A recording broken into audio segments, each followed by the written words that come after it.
안녕하세요, 김호준입니다. 평창 개막식의 꿈같은 한 장면.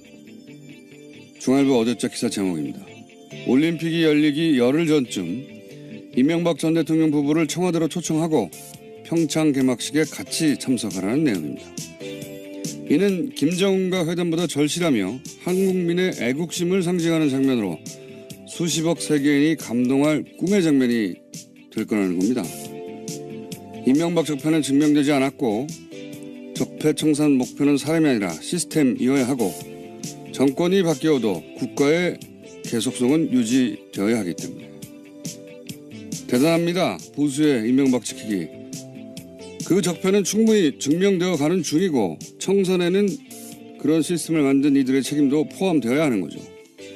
이명박 전 대통령의 개막식 참석이 왜 한국인의 애국심을 상징한다는 건지 그 장면을 보고 왜 수십억 세계인이 감동한다는 건지 도저히 이해할 수 없지만 그래야 국가의 계속성이 유지된다는 겁니다. 국가 권력을 동원한 범죄에도 불구하고 어떤 처벌도 받지 않고 그냥 넘어가서 지속될 것은 국가의 계속성이 아니라 그 범죄 세력의 생명이죠. 이렇게까지 아무 말이나 막 쓸 수 있는 대범함을 기리는 차원에서 뉴스공장 명예의 전당에 이 칼럼을 영구 보존하기로 하겠습니다. 김호준의 헌정이었습니다.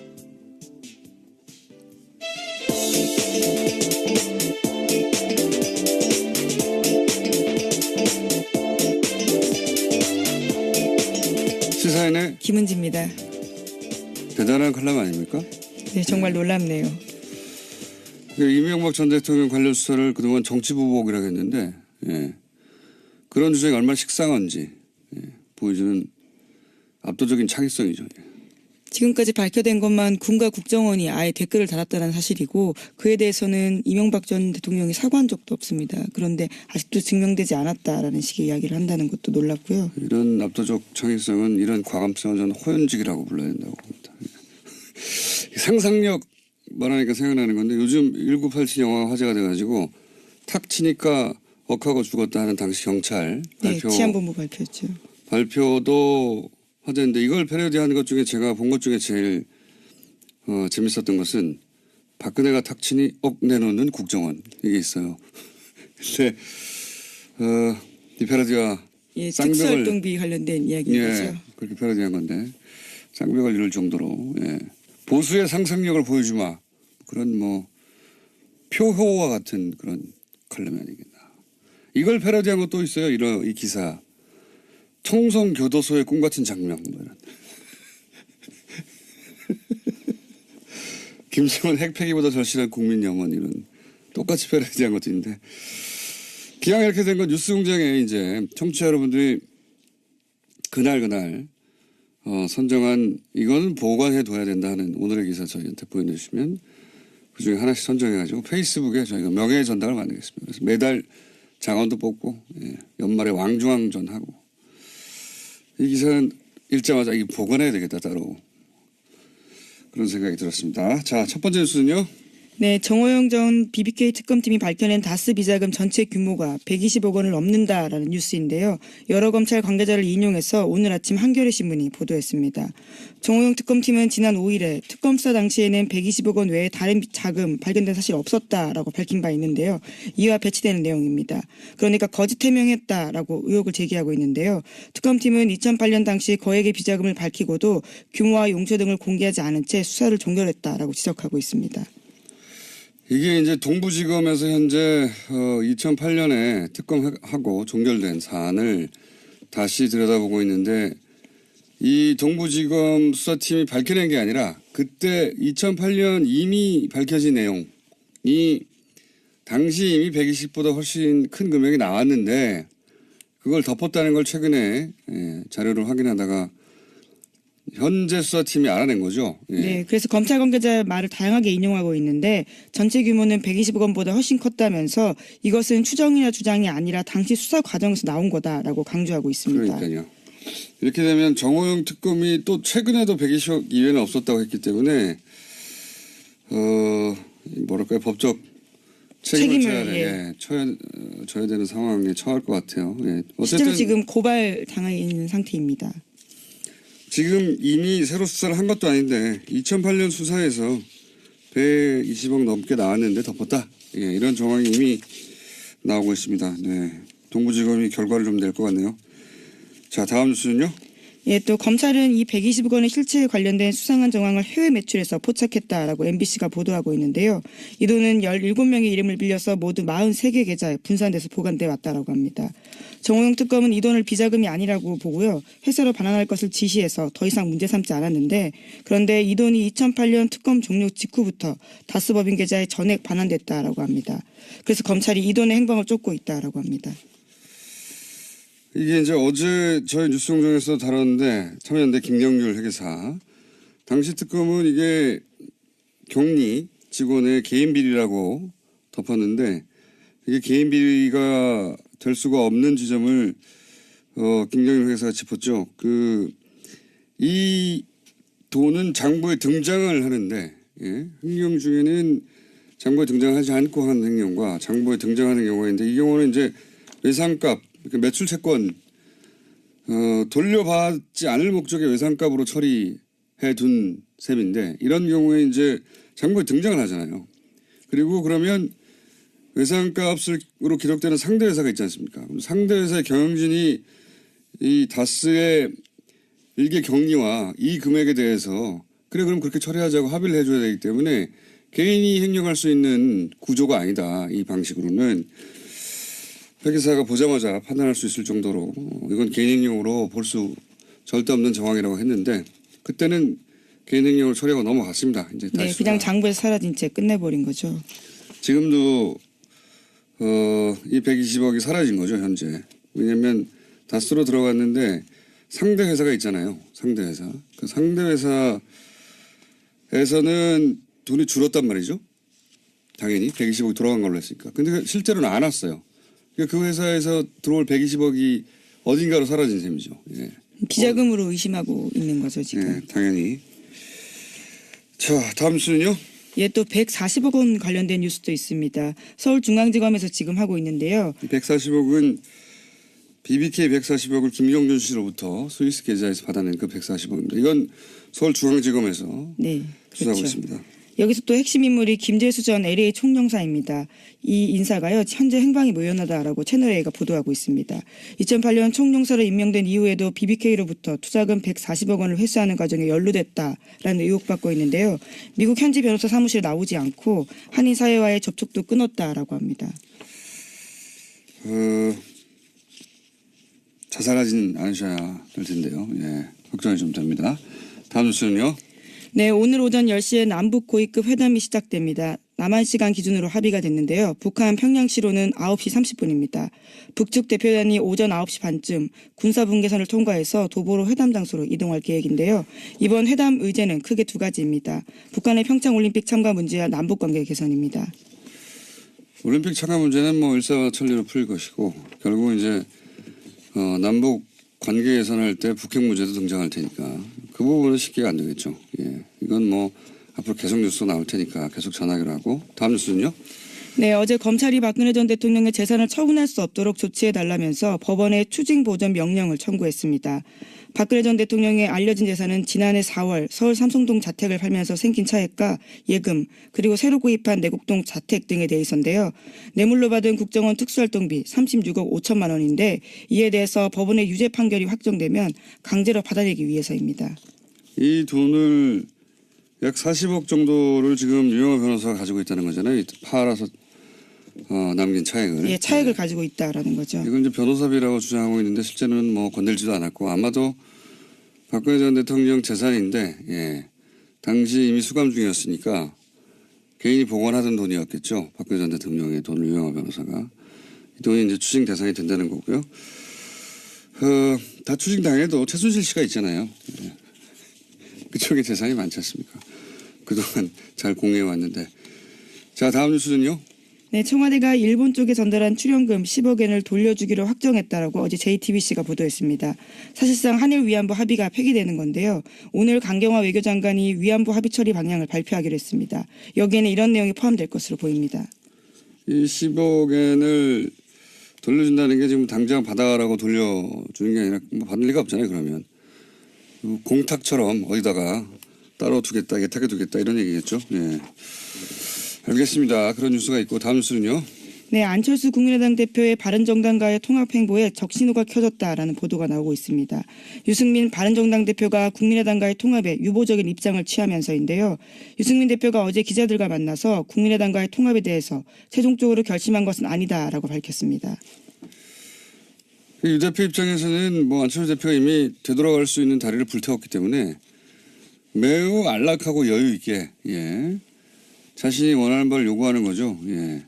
뭐 정강정책, 햇빛 정책을 포함시킬 수 없다든가, 뭐 호남 둥지는 배제하라든가 이런 요구사항이 있잖아요. 이거를 배짱을 튕기는 거고 안철수 대표는 이제 더욱 몸이 달 수밖에 없죠. 이미 불태워버렸기 때문에 다리를. 그래서 이제 이런 요구사항을 결국은 들어줄 수밖에 없게 될 것이다. 왜냐하면 이제 이렇게 이 시점에 합당에 실패하면 안철수 대표의 정치 생명은 거의 마감되는 게 아닌가 이런 상황이기 때문에 네. 훨씬 사이즈도 작고 그리고 바른정당 형편이 굉장히 어려운데도 불구하고 탈당하는 사람이 계속 나오고 있고 네, 오늘 남경필 경기도지사와 김세현 의원이 탈당할 것으로 보입니다. 배짱을 튕기는 거죠. 예. 정치권에서 이런 바보 같은 협상력은 참 유례없이 처음 봅니다. 자, 다음 뉴스는요. 네, 어제도 박근혜 전 대통령의 박근혜 없는 재판이 진행됐습니다. 여기에 조원동 전 청와대 경제수석이 증인으로 나왔는데요.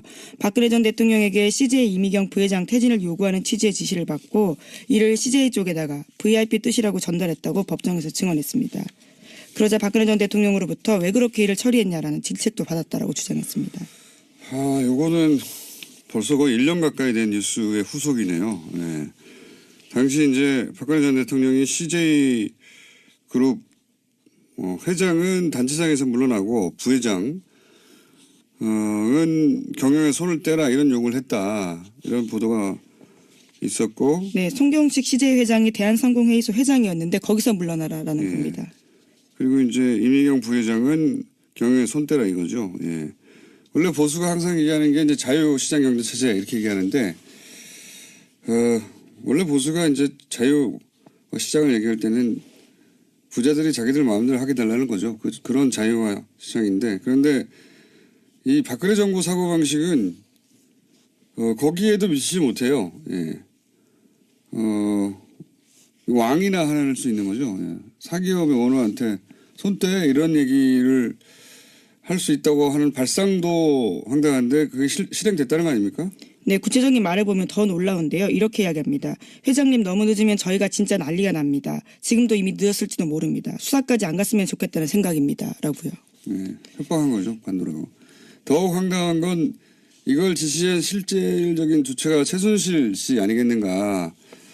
이게 작년 4월쯤에 이미 나왔거든요. 법정에서. 최순실이 CJ 이미경 부회장을 향해서 만든 영화가 좌파 성향이라 XX 같은 년이라는 아니 그 마지막 말도 X를 하셔야 될 것 같은데요. 차은택 씨가 진술한 법정 문서에 나온 얘기예요. 예, 제가 한 말이 아니라 법정에 공개된 진술입니다. 이게. 근데 이제 이 영화 두 편인가 변호인이나 이런 영화 때문이 아니라 왜냐하면 CJ는 정반대로 소위 이제 국뽕이라고 하는 영화도 제작을 했었거든요. 그 이유보다는 당시 이제 나왔던 보도를 종합하면 이미경 부회장이 가지고 있던 문학에 대해서 영향력, 예, 또는 뭐 한류의 중심으로서의 문학의 영향력을 그 자리를 차은택 등을 내세워서 최순실 씨가 접수하려고 했던 거 아니냐 이런 보도가 나왔었죠. 예. 네, 물론 어제 법정에서도요. 박근혜 전 대통령 쪽에서는 이렇게 방어했습니다. 이미경 부회장이 CJ를 잘 이끌고 갈지에 대한 우려였지 경영에서 물러나게 하려고 한 건 아니었다라고요. 근데 조원동 수석 이야기는 물러나라고 했다고 하니까요. 예. 하여튼 뭐 1년 전 이야기인데 다시 그 당사자가 나와서 법정에서 증언을 했고 사실 1년 전쯤에 법정 진술 차은택 씨 진술서에 공개된 바에 따르면 구체적인 정황이 또 나왔긴 했었죠. 그게 이제 1년 후에 이제 다시 당사자 증언으로 보도가 된 거고요. 오늘은 여기까지 해야 될 것 같습니다. 오늘 미니가 하나 있어가지고. 시사인의 김은지였습니다. 감사합니다. 네. 바로 이어서 최남수 신임 YTN 사장이 노사 합의를 파기했다 하는 논란에 지금 휩싸였습니다. 해직 기자 출신이죠. 노정면 부장을 보도국장에 지명하기로 노조와 합의를 해놓고 번복했다. 이런 이야기를 지금 노조에서 하고 있는데요. 언론노조 YTN 지부 권준리 사무국장 연결해서 이게 어떤 문제인지 입장을 들어보겠습니다. 안녕하세요, 사무국장님. 네, 안녕하십니까. 네.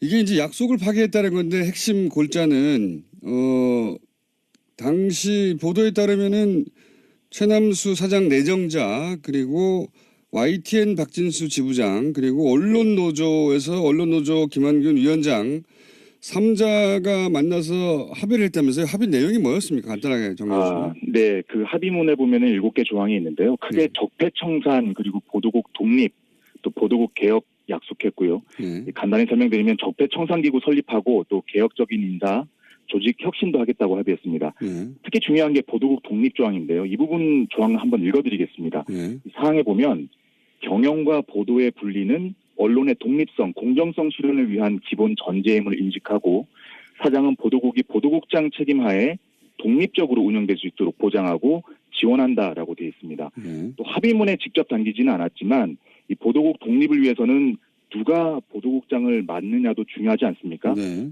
그래서 보도국장 내정을 누구로 할 건지도 네. 구두로 합의가 돼 있었습니다. 구두로 합의가 돼 있었다고요? 네네, 그렇습니다. 이게 이제 문서로 합의된 내용은 다 공개됐는데 네. 지금 문제가 되는 것은 그 당시 3자 사장 그리고 YTN 노조 그리고 언론 노조 이렇게 3자가 만나서 구두로 뭔가를 합의를 했는데 그 합의를 지금 안 지킨다. 이게 문제인 거죠?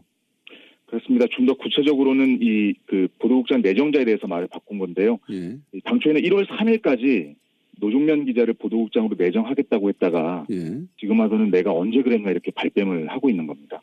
일단 저희가 어제 사장 그러니까 최남수 신임 사장이 직접 기자회견을 했기 때문에 그 대목을 잠깐 들어보겠습니다. 긍정적으로 해석될 수 있는 여지를 준 것은 인정합니다. 하지만 확정적 입장을 밝힌 것은 아니며 추후 알려주겠다고 약속한 것입니다. 네, 요 대목이 바로 노정면 그 부장을 보도국장으로 지명한 것에 대해서 긍정적인 사인을 줬지만 확정하지는 않았다. 이렇게 네. 해명하고 있거든요. 여기에 대해 노조 입장은 뭡니까? 굉장히 절망적입니다. 사실 이 언론 노조가 이때 당시 협상을 중재를 했었거든요. 네. 그러니까 그 YTN 지부와 최남수 사장 둘만 있었던 게 아닙니다. 네. 중재자가 있었다는 건 이 협상에 대해서 가운데 지점에서 과연 누구 말이 앞으로 틀릴 건지 또 합의가 제대로 되는지 이걸 지켜보겠다는 거 아니겠습니까? 그리고 그 당시에 협상이 있었던 게 12월 24일이었는데요. 네. 그 협상이 얼마나 엄중한 협상이었냐면요. 최남수 씨가 그 주총을 앞두고 사장이 되느냐 마느냐를 결정한 아주 엄중한 협상이었습니다. 그런데 네. 거기서 긍정적으로 해석될 여지를 준 건 사실이다. 이 부분은 한번 그 다 같이 들어보시는 게 좋을 것 같은데요. 네. 저희가 당시 협상장에서 녹음한 게 있습니다. 그렇군요. 미리 설명드릴 건 이 녹취 파일은 저희가 몰래 한 게 아니고요. 네.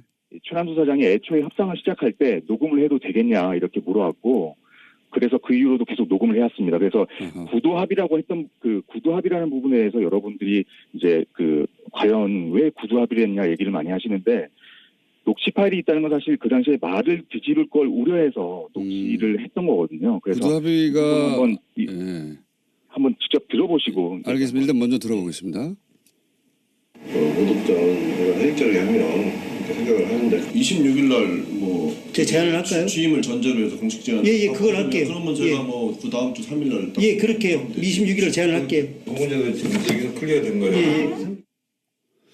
이게 이제 현장 상황이라 네네 잘 안 누가 들리네요. 무슨 말을 하는지 잘 안 들리는데 어쨌든 그때 그러면 그렇게 하기로 하죠. 그리고 그럼 이 상황 클리어된 겁니까? 네, 클리어된 겁니다. 이 예, 소위 클리어된 거라고 하는 게 노정면 부장의 보도국장 인선에 관해서 구두로 그럼 클리어된 건가요?라고 하는 그 재확인하는 내용입니까? 맨 앞부분에 뭐라고 하냐면 네. 이 보도국장은 해직자 중에 한 분 아마 생각하시면 알 거고요.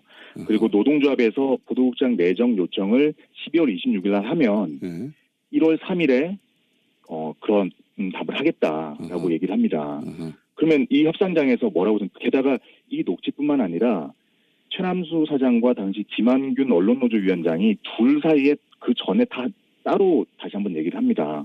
보도국장 문제 중요하니까 이렇게 하자라고 합의를 했고요.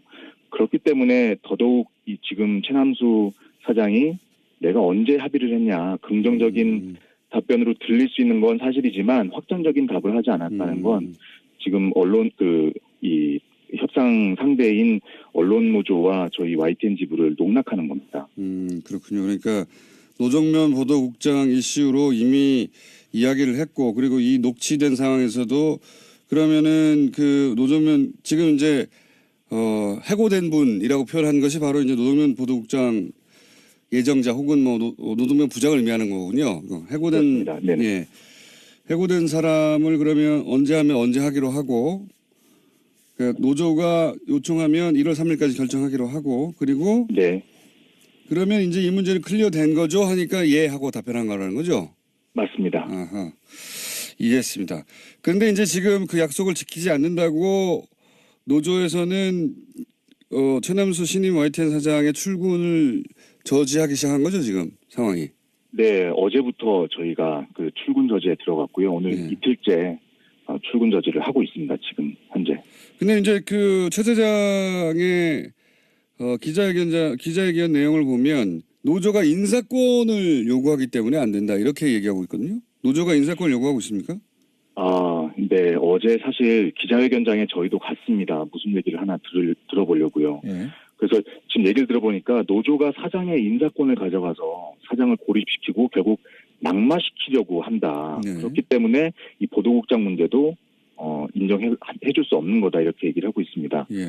그런데 어제 기자회견장에서 저희가 질문했습니다. 노동조합이나 노중면 기자가 사장에게 인사권을 달라고 요구한 사실이 있냐 예. 물어봤더니 답을 못합니다. 왜냐하면 그런 사실이 없기 때문입니다. 그러면 왜 인사권이 문제냐 그랬더니 최근에 저희 혁신 TF 팀에서 예. 혁신안을 내놨는데 그 혁신안에 보면 보도국장에게 인사권을 주는 내용이 담겨 있다고 얘기를 합니다. 그래서 제가 처음으로 이 혁신 TF안이라는 걸 한번 들여다봤습니다. 예. 17페이지짜리 이 혁신안인데요. 예. 여기에 인사권이라는 말은 딱 한 번 등장을 합니다. 근데 이 인사권이라는 말도 어떻게 등장하냐면 보도국장이 앞으로는 그 내부문의 그 에디터들과 같이 긴밀한 협력을 해야 되기 때문에 보도국장이 내정된 뒤에는 이 4명의 에디터들을 러닝메이트로 삼아서 같이 출마하는 방식으로 인사권을 담보해달라, 뭐 아니면 존중해달라라는 식의 표현이 나옵니다. 근데 이게 전반적인 보도국 인사를 다 내놓으라는 얘기가 아니고요. 네. 게다가 뒤에 부팀장 관련해서는 이 부분까지 부팀장까지 라인업을 짜기에는 시간이 모자라기 때문에 혁신안에 담지 않는다고 되어 있습니다. 근데 지금 최남수 사장은 마치 노동조합과 게다가 이 TF팀이라는 거는 회사 조직이거든요. 회사에서 만든 조직인데 회사에 제안하는 이 TF안에 대해서 마치 노조가 인사권을 요구하고 노종면 기자가 인사권을 마치 내놓으라는 것처럼 무슨 얘기인지 알겠습니다. 이런 식으로 지금 호도를 하고 있는 겁니다. 자, 무슨 상황인지는 이해했습니다. 이해했는데 지금 그러면 해법은 뭡니까? 노조가 요구하는 거는 지금 현재 어떤 선입니까? 노정면 부장의 보도국장 임명 약속을 지키라. 일단 여기 선입니까? 그렇지 않습니다. 왜냐하면 지금 이미 최남수 사장에 대해서는 선임 단계에서부터 저희가 여러 가지 우려를 했었고요. 지금 이번 합의 파기로 우려가 현실이 됐습니다. 지금 상황은 최남수 사장이 적폐청산이나 보도국 독립을 할 의지가 없다라는 게 증명이 된 거고요.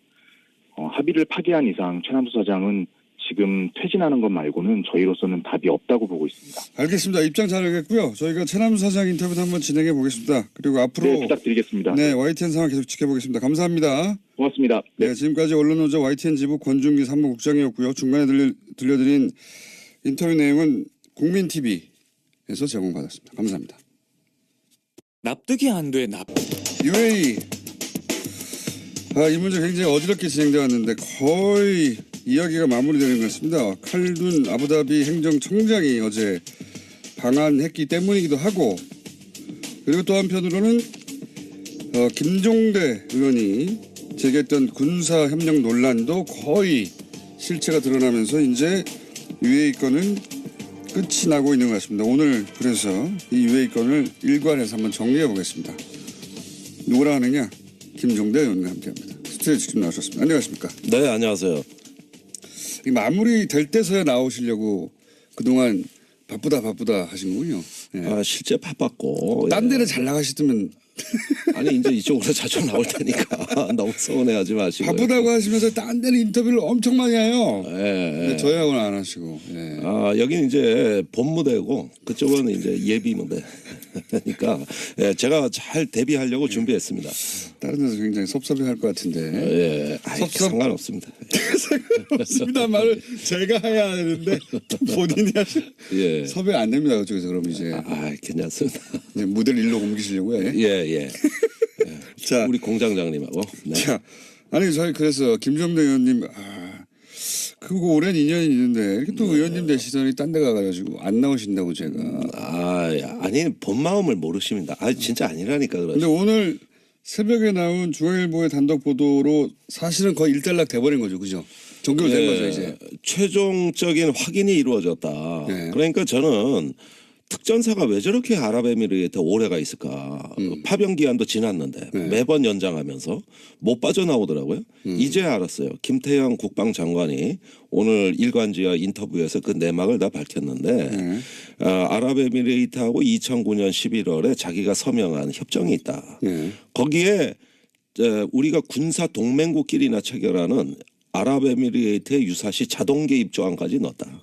여기서 자동 개입이라는 거는 이제 아랍에미리트가 뭐 중동과 관련 중동 지역에서 무슨 전쟁이 났다거나 예. 또는 뭐 침략을 받았다거나 뭐 하여튼 그럴 경우에 예. 우리가 군대를 파견해야 된다는 소리죠. 한마디로. 예. 그런데 미리 파견을 해놓으면 네. 이걸 인계철선이라고 합니다. 와이어 그렇죠. 트랩이라고. 네. 우리 주한미군이 한반도에 와 있는 게 자동 개입되는 그 통로잖아요. 네. 근데 한미 상호방위조약에도 자동 개입 조항은 없어요. 근데 여긴 있대. 군대도 파병했다는 거예요. 지금 그러면 아크 부대가 전시에 그 전투 요원이 된다는 게 아니라 전시가 발생하면 우리가 추가로 파병을 해야 한다는 거죠. 그렇죠. 그러니까 우리도 똑같이 공격받은 것과 진배 없는 이런 상황입니다. UAE가 공격을 받으면 그것을 우리가 공격받은 것으로 간주해서 개입한다. 예. 이걸 자동 왜요? 개입이라고 합니다. 이걸 자동 개입이라고 하는데 보통 왜요? 이런 정도의 국군 파병이나 네. 이런 어떤 그 상호 방위 협정을 맺을 때는 이건 헌법에서 이건 중대한 안전 보장에 그렇죠. 영향이 크기 때문에 우리가 전쟁에 개입되는 건데요. 예, 반드시 조약으로 체결해 국회 비준을 받으라고 돼 있어요. 네. 그런데 국회 비준을 피하기 위해서 비밀 양해각서로 이걸 체결했다. 2009년에. 양해각서라는 건 흔히 말하는 MOU고. 그죠? MOU죠. 예, 그러니까 일부러 MOU의 형태로 만드는 거군요, 이게. 예, UAE가 최초에는 조약을 요구했습니다. 당연히. 왜? 근데 조약은 드러나니까 그쵸. 국회 비밀로 할 수가 없거든요. 그러니까 국회 눈을 피하기 위해서는 양해각서로 수준을 낮추되 내용은 다 담은 거예요. 그게 원전 계약 한 달 전. 그러니까 2009년 12월에 원전 계약을 했는데 한 달 전인 11월에 UAE하고 내가 체결했다.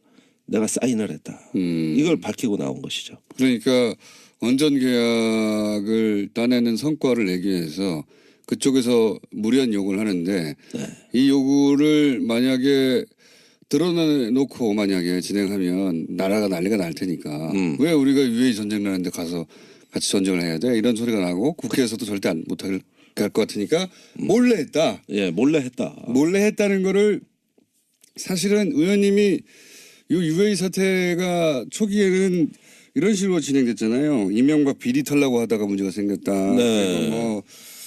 그리고 원전 탈원전 정책 때문에 UAE가 싫어한다. 뭐 네. 이런 얘기로 그래서 이제 자유한국당이 막 공격하다가 이 물꼬를 완전히 틀어버린 게 의원님이에요. 그거 아니야. 잘 모르네. 그게 아니야. 군사야 군사 이렇게. 예, 그렇습니다. 예. 예. 이거 어떻게 하셨어요 처음에?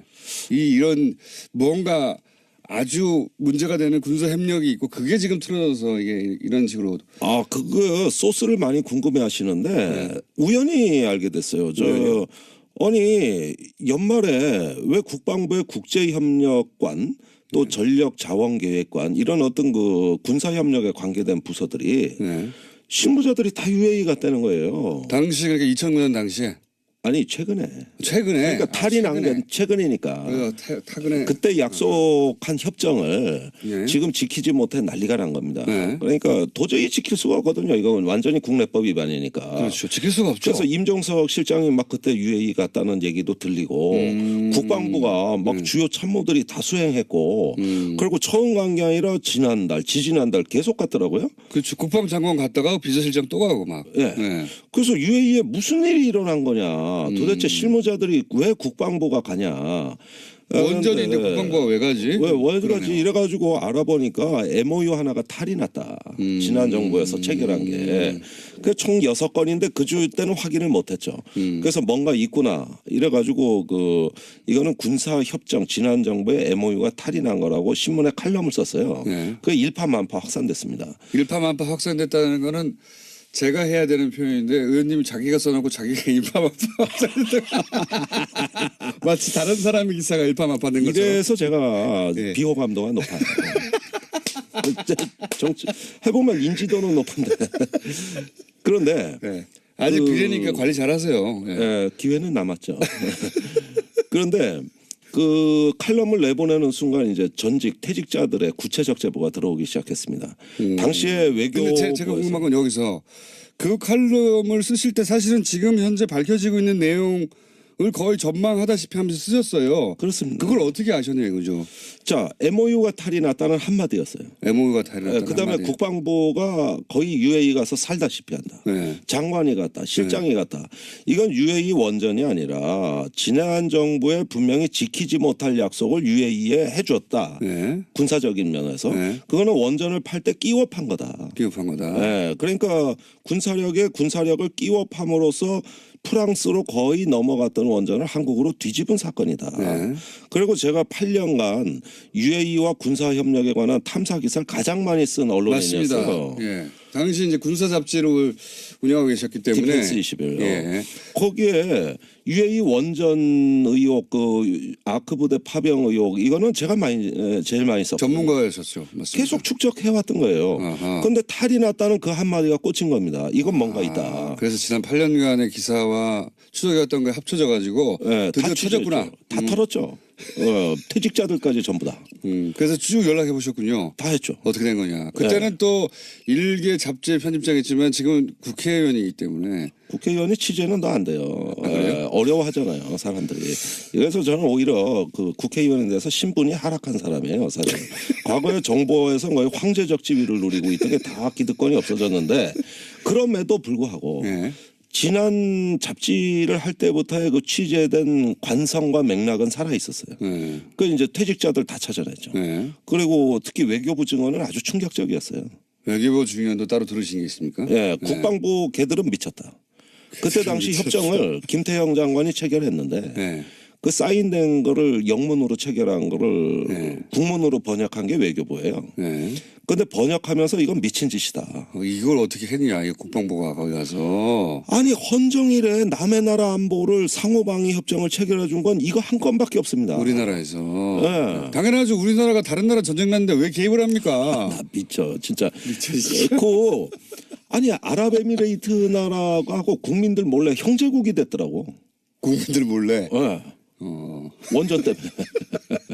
그리고 군사적인 건 모든 걸 다 보장해 준다는 거예요. 국군 파병, 국군 파병, UAE군 교육훈련, 교육훈련, 그다음에 군수 물자 장비 지원, 장비 지원. 그다음에 방위 산업 군사 기술 그 지원.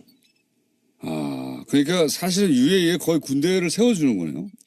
군대를 거의 만들어 주는 거예요. 그러니까요. 네. 장비도 주고 훈련도 시키고 네. 그래서 나중에 전쟁 나면 우리가 같이 가서 싸워주기도 하고. 네, 자동기. 진짜 형제국이 몰래 돼 있었네요. 그러니까 외교부 그걸 아무도 몰랐어. 우리는 형제였는데. 우리가 아무도 몰랐어. 형제였어. 예. 그러니까 이게 비밀 군사 조약을 맺은 거거든요, 사실. 예. 그렇네요.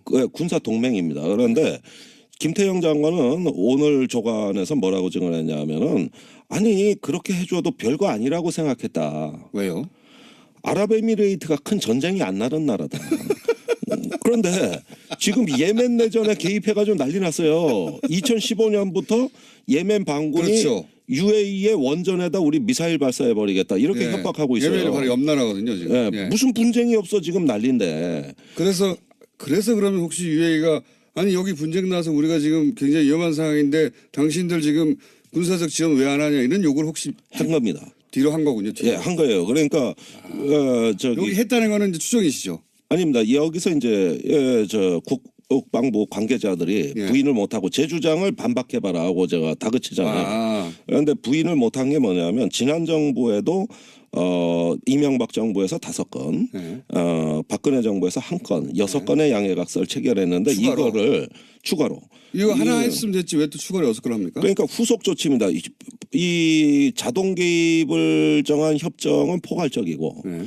뭘 지원해 줄 때마다 정보냐, 군수냐, 교육 훈련이냐 이걸 또 후속 조치로 구체화된 양해각서를 각기 다른 시기에 다 맺은 거예요. 포괄적으로 하나 맺고 그다음에 전부 다 양해각서 처음부터 비밀리에 양해각서였기 때문에 그다음부터 계속 비밀 양해각서 만드는 그렇습니다. 거군요. 그게 2013년까지 이어집니다. 박근혜 정부까지. 그렇군요. 예.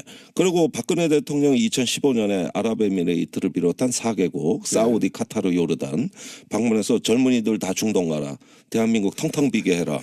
이렇게 얘기한 적이 있어요. 예. 그리고 나서 드디어 그 사우디에도 예. UAE뿐만 아니라 우리 전략 물자가 반출되기 시작합니다. 그건 왜 그렇습니까 또?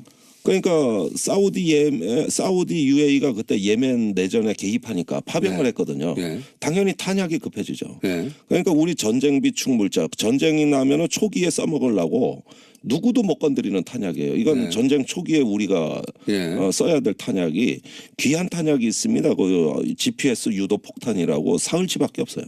예. 30일치를 갖고 있어야 되는데 물량이 없어 사흘치밖에 없었는데 이걸 빼돌려서 그래요? 사우디에다가 반출을 해버립니다. 그 전량 180억 원어치를. 그래요? 예. 그러니까 지금 이게 UAE하고만 의혹이 아니라 중동 4개국이 다 의혹이에요. 사우디에 우리 전략 물자를 반출했다. 이것도 국민들 몰래 이게 이것도 사법부입니다. 역시 이 소위 양해각서 때문에 발생한 이건 의문입니까? 이제 사우디하고는 별도겠죠. UAE하고는 다른 것이. 그러니까 몇 개국하고 무슨 양해각서를 체결했는지 아무도 몰라요. 요거는 지금 말씀하신 거는 박근혜 정부 시절에 사국에 갔다 그러니까 중동 4개국 갔다 온 이후에 발생한 일이라는 거죠. 발생한 일입니다. 그다음에 UAE가 요구하는 예. 그 탄약 및 물자 여러 가지 지원에 대해 가지고 박근혜 정부 후반기에 돼서 예멘 내전이 격화된 2017년까지 예. 2015년에서 2017년까지 우리가 약속한 군수 지원을 다 못 해준 겁니다. 할 수가 없었겠죠. 할 수가 없어요. 예. 무한정인데. 예. 그러다가 송영무 국방장관이 예.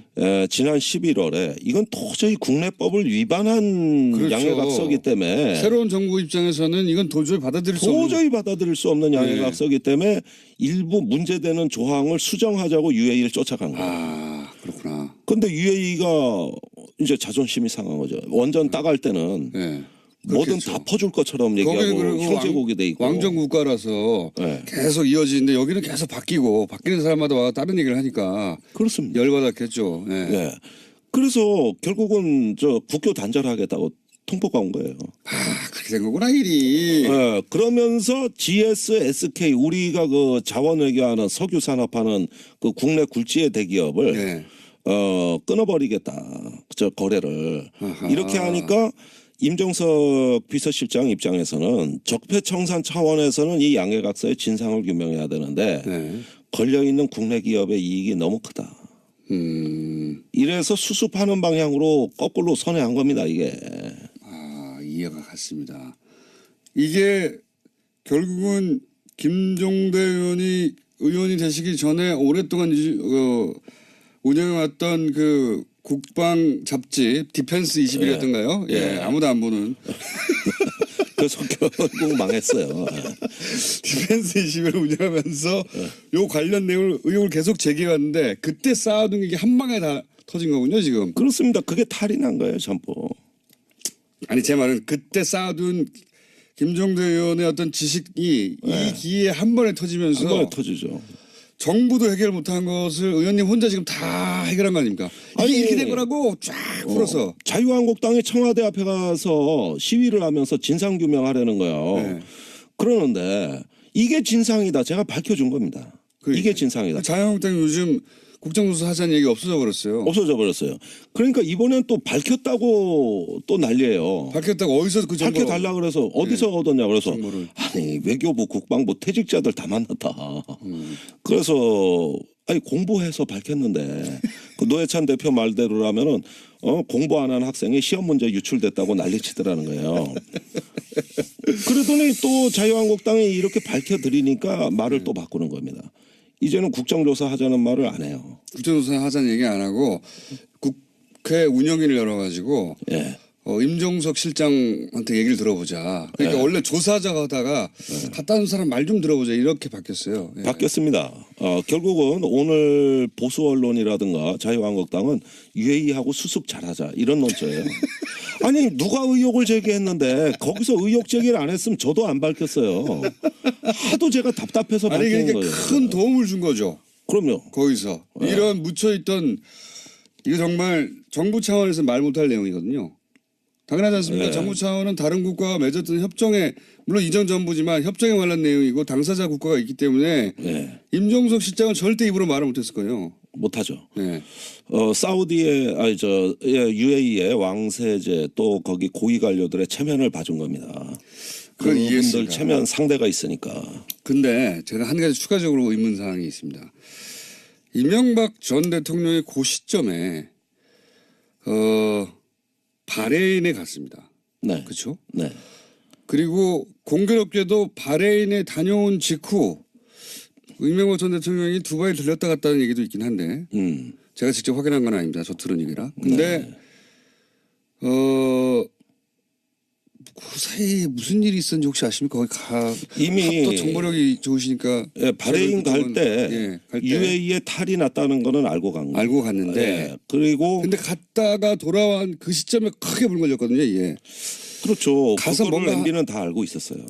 본인이 체결한 거니까요. 예, 본인이 체결한 거고 듣고 네. 있었죠. 이건 MB 측근 중에서도 극소수만 알고 있었던 정보고 자유한국당에도 알리지 않았던 거거든요. 자유한국당은 몰라서 삽질한 거고. 네. 그런데 죄송합니다. 방송용어로 적절치 않은 건데. 네. 포크레인 정도로 하죠. 예. 포크레인으로 하겠습니다. 예. 그런데 김성태 원내대표는 이런 사실을 모르고 계속 엉뚱한 문제 제기를 했던 거 아닙니까? 원전 리베이트 의혹 파헤치다가 그랬다. 그런데 이명박 전 대통령 입장에서는 당시 국방부하고 해서 비밀리에 체결한 양해각서고 정부 내에서도 몇 사람 모른다. 네. 그러니까 자기 입으로 밝히기는 어려웠어요. 네. 그런데 언론의 의혹 제기에 이런 말을 합니다. 원전 이면 계약은 없었다. 이면 계약은 없었다고 했죠. 예. 예. 실제. 아니 제가 미쳐버린 게 그 대목인데 물론 원전의 계약서는 사업자끼리 체결하는 거기 때문에 군사적인 사항이 있을 리가 없죠. 그렇죠.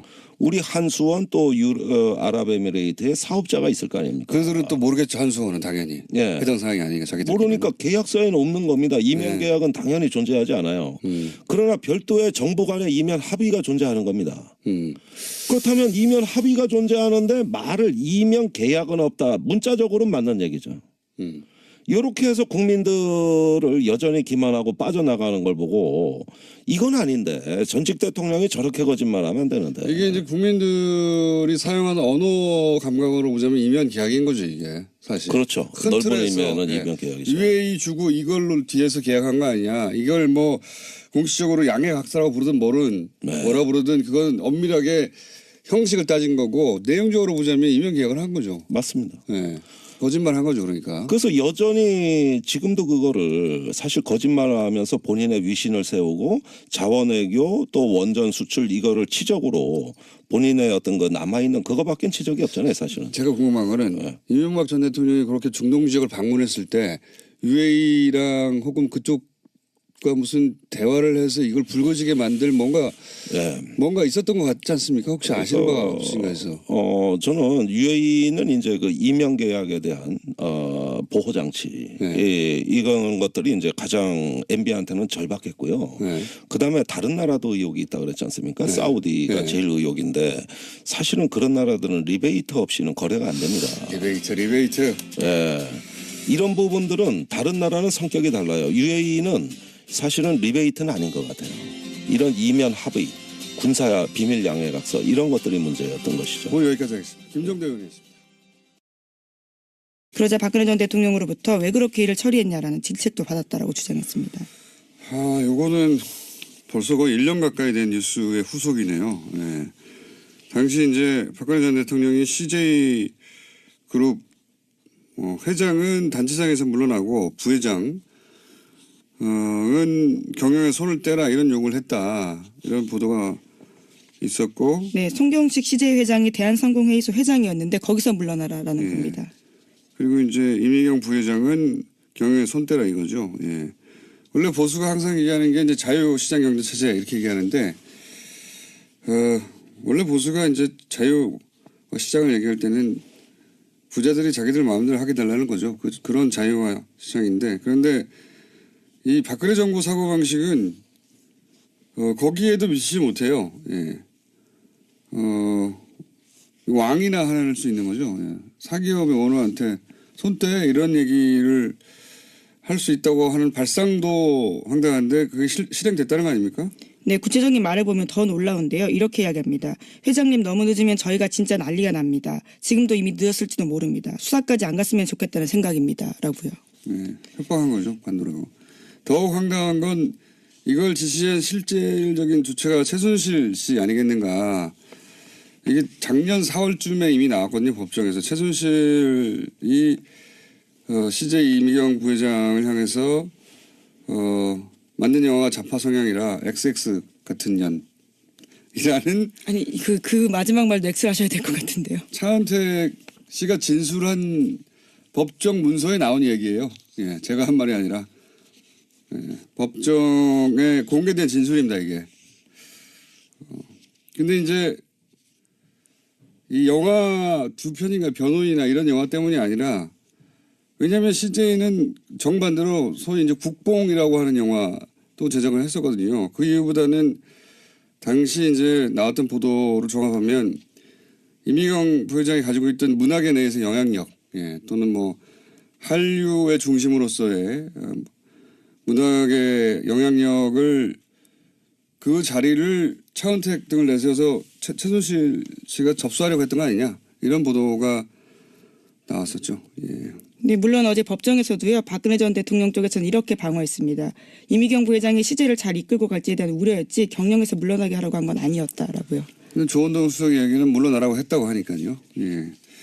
하여튼 뭐 1년 전 이야기인데 다시 그 당사자가 나와서 법정에서 증언을 했고 사실 1년 전쯤에 법정 진술 차은택 씨의 진술서에 공개된 바에 따르면 구체적인 정황의 또 지점을 김경일 회계사가 짚었죠.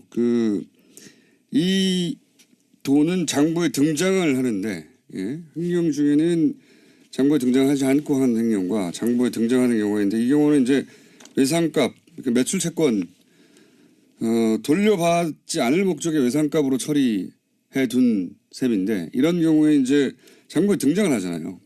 그리고 그러면 외상값으로 기록되는 상대 회사가 있지 않습니까? 상대 회사의 경영진이 이 다스의 일개 격리와 이 금액에 대해서 그래 그럼 그렇게 처리하자고 합의를 해줘야 되기 때문에 개인이 행령할 수 있는 구조가 아니다. 이 방식으로는 회계사가 보자마자 판단할 수 있을 정도로 이건 개인 행령으로 볼 수 절대 없는 정황이라고 했는데 그때는 개인 행령을 처리하고 넘어갔습니다. 이제 네, 그냥 장부에서 사라진 채 끝내버린 거죠. 지금도 이 120억이 사라진 거죠 현재. 왜냐하면 다스로 들어갔는데 상대 회사가 있잖아요. 상대 회사. 그 상대 회사에서는 돈이 줄었단 말이죠. 당연히 120억이 돌아간 걸로 했으니까. 근데 실제로는 안 왔어요. 그 회사에서 들어올 120억이 어딘가로 사라진 셈이죠. 예. 비자금으로 의심하고 있는 거죠 지금. 예, 당연히. 자, 다음 수는요. 예, 또 140억 원 관련된 뉴스도 있습니다. 서울중앙지검에서 지금 하고 있는데요. 140억은 BBK 140억을 김경준 씨로부터 스위스 계좌에서 받아낸 그 140억입니다. 이건 서울중앙지검에서 네, 수사하고 그렇죠. 있습니다. 여기서 또 핵심 인물이 김재수 전 LA 총영사입니다. 이 인사가요, 현재 행방이 묘연하다라고 채널A가 보도하고 있습니다. 2008년 총영사로 임명된 이후에도 BBK로부터 투자금 140억 원을 회수하는 과정에 연루됐다라는 의혹받고 있는데요. 미국 현지 변호사 사무실에 나오지 않고 한인 사회와의 접촉도 끊었다라고 합니다. 자살하진 않으셔야 될 텐데요. 예, 걱정이 좀 됩니다. 다음 뉴스는요. 네, 오늘 오전 10시에 남북 고위급 회담이 시작됩니다. 남한 시간 기준으로 합의가 됐는데요. 북한 평양시로는 9시 30분입니다. 북측 대표단이 오전 9시 반쯤 군사분계선을 통과해서 도보로 회담 장소로 이동할 계획인데요. 이번 회담 의제는 크게 두 가지입니다. 북한의 평창올림픽 참가 문제와 남북관계 개선입니다. 올림픽 참가 문제는 뭐 일사천리로 풀 것이고 결국 이제 남북 관계 개선할 때 북핵 문제도 등장할 테니까 그 부분은 쉽게 안 되겠죠. 예, 이건 뭐 앞으로 계속 뉴스 나올 테니까 계속 전하기로 하고 다음 뉴스는요. 네, 어제 검찰이 박근혜 전 대통령의 재산을 처분할 수 없도록 조치해달라면서 법원에 추징 보전 명령을 청구했습니다. 박근혜 전 대통령의 알려진 재산은 지난해 4월 서울 삼성동 자택을 팔면서 생긴 차액과 예금 그리고 새로 구입한 내곡동 자택 등에 대해서인데요. 뇌물로 받은 국정원 특수... 안녕하세요, 김호준입니다. 평창 개막식의 꿈 같은 한 장면. 중앙일보 어제자 기사 제목입니다. 올림픽이 열리기 열흘 전쯤 이명박 전 대통령 부부를 청와대로 초청하고 평창 개막식에 같이 참석하라는 내용입니다. 이는 김정은과 회담보다 절실하며 한국민의 애국심을 상징하는 장면으로 수십억 세계인이 감동할 꿈의 장면이 될 거라는 겁니다. 이명박 적폐는 증명되지 않았고 적폐 청산 목표는 사람이 아니라 시스템이어야 하고 정권이 바뀌어도 국가의 계속성은 유지되어야 하기 때문에 대단합니다. 보수의 이명박 지키기. 그 적폐는 충분히 증명되어 가는 중이고 청산에는 그런 시스템을 만든 이들의 책임도 포함되어야 하는 거죠. 이명박 전 대통령의 개막식 참석이 왜 한국인의 애국심을 상징한다는 건지 그 장면을 보고 왜 수십억 세계인이 감동한다는 건지 도저히 이해할 수 없지만 그래야 국가의 계속성이 유지된다는 겁니다. 국가 권력을 동원한 범죄에도 불구하고 어떤 처벌도 받지 않고 그냥 넘어가서 지속될 것은 국가의 계속성이 아니라 그 범죄 세력의 생명이죠. 이렇게까지 아무 말이나 막 쓸 수 있는 대범함을 기리는 차원에서 뉴스공장 명예의 전당에 이 칼럼을 영구 보존하기로 하겠습니다. 김호준의 헌정이었습니다.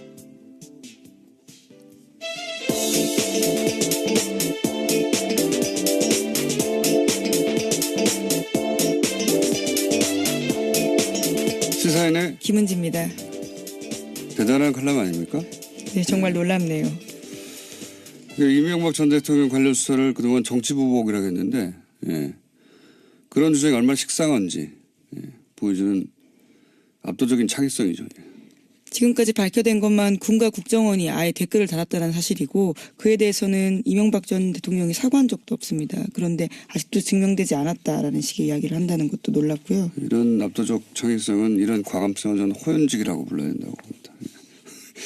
상상력 말하니까 생각나는 건데 요즘 1987 영화가 화제가 돼가지고 탁 치니까 억하고 죽었다 하는 당시 경찰 발표. 네, 치안본부 발표였죠. 발표도 화제인데 이걸 패러디하는 것 중에 제가 본 것 중에 제일 재밌었던 것은 박근혜가 탁 치니 억 내놓는 국정원 이게 있어요. 근데 이 패러디가 예, 쌍벽을 특수활동비 관련된 이야기인 거죠. 예, 그렇게 패러디한 건데 쌍벽을 이룰 정도로 예. 보수의 상상력을 보여주마 그런 뭐 표효와 같은 그런 칼럼이 아니겠나. 이걸 패러디한 것도 있어요. 이 기사. 특수활동비 36억 5천만 원인데 이에 대해서 법원의 유죄 판결이 확정되면 강제로 받아내기 위해서입니다. 이 돈을 약 40억 정도를 지금 유영하 변호사가 가지고 있다는 거잖아요. 팔아서 남긴 차액을. 예, 차액을 가지고 있다라는 거죠. 이건 이제 변호사비라고 주장하고 있는데 실제는 뭐 건들지도 않았고 아마도 박근혜 전 대통령 재산인데 예, 당시 이미 수감 중이었으니까 개인이 보관하던 돈이었겠죠. 박근혜 전 대통령의 돈을 유영하 변호사가. 이 돈이 이제 추징 대상이 된다는 거고요. 다 추징 당해도 최순실 씨가 있잖아요. 예. 그쪽에 재산이 많지 않습니까? 그동안 잘 공유해 왔는데 자, 다음 뉴스는요. 네, 청와대가 일본 쪽에 전달한 출연금 10억 엔을 돌려주기로 확정했다라고 어제 JTBC가 보도했습니다. 사실상 한일 위안부 합의가 폐기되는 건데요. 오늘 강경화 외교장관이 위안부 합의 처리 방향을 발표하기로 했습니다. 여기에는 이런 내용이 포함될 것으로 보입니다. 이 10억 엔을 돌려준다는 게 지금 당장 받아라고 돌려주는 게 아니라 뭐 받을 리가 없잖아요. 그러면 공탁처럼 어디다가 따로 두겠다, 예탁해 두겠다 이런 얘기겠죠. 예. 알겠습니다. 그런 뉴스가 있고 다음 뉴스는요. 네, 안철수 국민의당 대표의 바른정당과의 통합 행보에 적신호가 켜졌다라는 보도가 나오고 있습니다. 유승민 바른정당 대표가 국민의당과의 통합에 유보적인 입장을 취하면서인데요. 유승민 대표가 어제 기자들과 만나서 국민의당과의 통합에 대해서 최종적으로 결심한 것은 아니다라고 밝혔습니다. 유 대표 입장에서는 뭐 안철수 대표가 이미 되돌아갈 수 있는 다리를 불태웠기 때문에 매우 안락하고 여유 있게 예. 자신이 원하는 바를 요구하는 거죠. 예. 뭐 정강정책, 햇빛정책을 포함시킬 수 없다든가, 뭐 호남 중진은 배제하라든가 이런 요구사항이 있잖아요. 이거를 배짱을 튕기는 거고 안철수 대표는 이제 더욱 몸이 달 수밖에 없죠. 이미 불태워버렸기 때문에 다리를. 그래서 이제 이런 요구사항을 결국은 들어줄 수밖에 없게 될 것이다. 왜냐하면 이제 이렇게 이 시점에 합당에 실패하면 안철수 대표의 정치 생명은 거의 마감되는 게 아닌가 이런 상황이기 때문에 네. 훨씬 사이즈도 작고 그리고 바른정당 형편이 굉장히 어려운데도 불구하고 탈당하는 사람이 계속 나오고 있고 네, 오늘 남경필 경기도지사와 김세연 의원이 탈당할 것으로 보입니다. 배짱을 튕기는 거죠. 예. 정치권에서 이런 바보 같은 협상력은 참 유례 없이 처음 봅니다. 자, 다음 뉴스는요. 네, 어제도 박근혜 전 대통령의 박근혜 없는 재판이 진행됐습니다. 여기에 조원동 전 청와대 경제수석이 증인으로 나왔는데요. 박근혜 전 대통령에게 CJ 이미경 부회장 퇴진을 요구하는 취지의 지시를 받고 이를 CJ 쪽에다가 VIP 뜻이라고 전달했다고 법정에서 증언했습니다. 청송교도소의 꿈 같은 장면. 김정은 핵폐기보다 절실한 국민 영원 이런 똑같이 패러디한 것도 있는데 기왕 이렇게 된 건 뉴스공장에 이제 청취자 여러분들이 그날 선정한 이거는 보관해둬야 된다 하는 오늘의 기사 저희한테 보내주시면 그중에 하나씩 선정해가지고 페이스북에 저희가 명예의 전당을 만들겠습니다. 그래서 매달 장원도 뽑고 예, 연말에 왕중왕전하고 이 기사는 읽자마자 이게 보관해야 되겠다 따로 그런 생각이 들었습니다. 자, 첫 번째 뉴스는요. 네, 정호영 전 BBK 특검팀이 밝혀낸 다스 비자금 전체 규모가 120억 원을 넘는다라는 뉴스인데요. 여러 검찰 관계자를 인용해서 오늘 아침 한겨레 신문이 보도했습니다. 정호영 특검팀은 지난 5일에 특검 수사 당시에는 120억 원 외에 다른 자금 발견된 사실이 없었다라고 밝힌 바 있는데요. 이와 배치되는 내용입니다. 그러니까 거짓 해명했다라고 의혹을 제기하고 있는데요. 특검팀은 2008년 당시 거액의 비자금을 밝히고도 규모와 용처 등을 공개하지 않은 채 수사를 종결했다라고 지적하고 있습니다.